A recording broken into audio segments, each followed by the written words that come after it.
ഇയാളിത് എന്തൊരു ജന്മമാണ്. MLS-ലെ ഏറ്റവും മോശം ടീമിലേക്ക് പോയി അവർക്ക് ഇതിനോടകം തന്നെ അവരുടെ ആദ്യ ട്രോഫിയും നേടിക്കൊടുത്തു. 15-16 സ്ഥാനത്ത് മാത്രം ഫിനിഷ് ചെയ്യുന്ന മിയാമി എന്ന ക്ലബിനെ 1-ാം സ്ഥാനത്തേക്ക് കൊണ്ടുവന്ന് കമ്മ്യൂണിറ്റി ഷീൽഡും നേടിക്കൊടുത്തു. ഇപ്പോഴിതാ അവരെ MLS ലീഗ് ഫൈനലിലേക്ക് എത്തിച്ചിരിക്കുന്നു.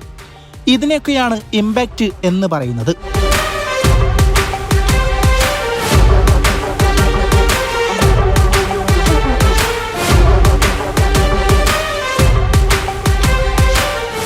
മറ്റൊരു പ്രധാനപ്പെട്ട കാര്യം എന്താണെന്ന് വെച്ചാൽ മിയാമി ലാസ്റ്റ് 7 മാച്ചിലടിച്ചത് 25 ഗോളുകളാണ്.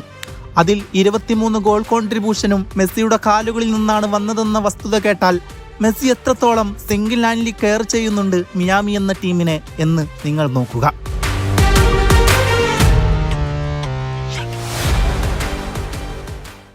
ഈ മത്സരം തുടങ്ങും മുമ്പ് പലരും പറഞ്ഞത് FC സിൻസിനാറ്റി ഈ മത്സരം സിമ്പിളായി ജയിക്കും എന്നായിരുന്നു.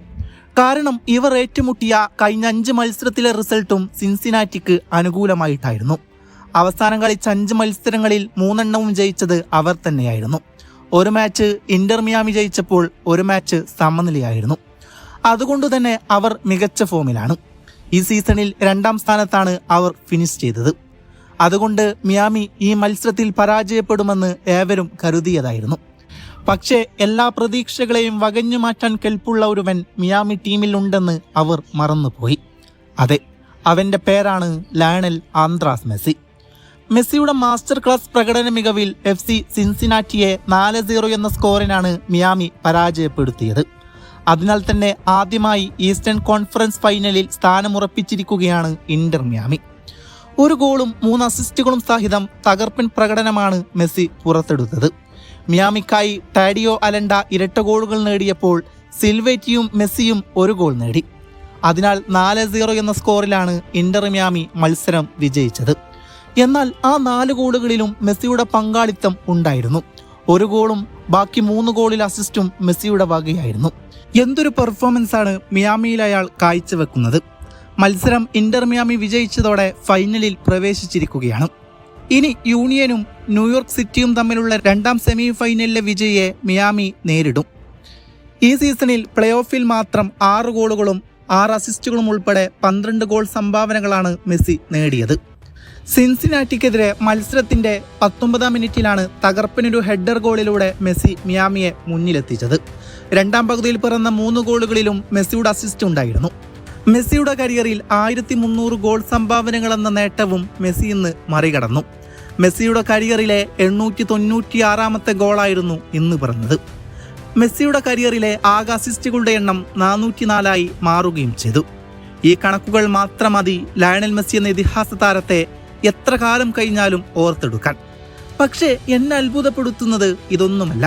ഇത്ര പ്രായമായിട്ടും അയാളുടെ പോരാട്ട വീര്യത്തിന് യാതൊരു കോട്ടവും സംഭവിച്ചിട്ടില്ല എന്ന് കാണുന്നത് ഒരത്ഭുതം തന്നെയാണ്. അയാൾക്ക് മാത്രം സാധിക്കുന്ന ഒന്ന് തന്നെയല്ലേ അത്. കാരണം യൂറോപ്പിലെ കളിയും അവസാനിച്ച് അയാളെത്തിയത് അമേരിക്കയിലെ ഒരു കുഞ്ഞൻ ക്ലബിലേക്കായിരുന്നു. വലിയ പേരും പ്രശസ്തിയും ഒന്നുമില്ലാത്ത 2018 മാത്രം സ്ഥാപിതമായ ഡേവിഡ് ബെക്കാം എന്ന ഇതിഹാസ താരത്തിന്റെ ഒരു കുഞ്ഞൻ ക്ലബിലേക്ക്. അന്ന് ഈ ഒരു കൂടുമാറ്റത്തെക്കുറിച്ച് പലരും വിധി എഴുതി. അയാൾക്കവിടെ ഒന്നും ചെയ്യാൻ കഴിയില്ല എന്ന്. അതൊരു കുഞ്ഞൻ ക്ലബല്ലേ. അയാളുടെ ക്വാളിറ്റി അനുസരിച്ച് സഹതാരങ്ങൾ ആ ടീമിൽ ഇല്ലല്ലോ.